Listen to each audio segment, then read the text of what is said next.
দুর্দান্ত নাহিদ রানা প্রমাণ করলেন কেন তাকে অনুরোধ করে এক ম্যাচ খেলিয়েছে পেশোয়ার। শুরুতে আবারও দুর্দান্ত ব্যাট করেন মেন্ডিস, ফলে ভালো টার্গেট দাঁড় করায় পেশোয়ার।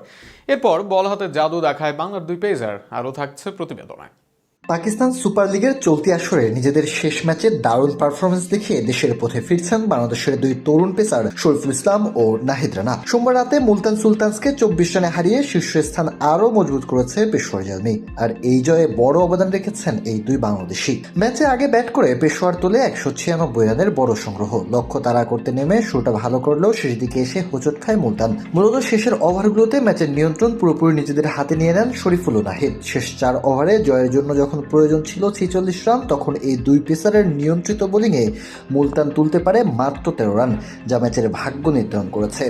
বিশেষ করে নাহিদ রানা ছিলেন অসাধারণ। 4 ওভারে মাত্র 24 রান খরচ করে দুটি গুরুত্বপূর্ণ উইকেট তুলে নেন তিনি। বিশেষ করে 17তম ওভারে মাত্র 6 রান দিয়ে 1 উইকেট আর 19তম ওভারে মাত্র 2 রান দিয়ে 1 উইকেট তুলে নেন নাহিদ রানা। তার গতি, লাইন লেন্থ ও চাপ ধরে রাখার ক্ষমতা ব্যাটারদের এক প্রকার অসহায় করে তোলে। অন্যদিকে শরীফুল ইসলাম উইকেট না পেলেও 4 ওভারে মাত্র 27 রান দিয়ে দলের জন্য বড় অবদান রাখেন। চলতি আসরে এটি ছিল তাদের শেষ ম্যাচ। মূলত 12 এপ্রিল পর্যন্ত তাদের এনওসি থাকলেও দলের প্রয়োজনে আরও একদিন বাড়িয়ে এই ম্যাচ খেলেন তারা।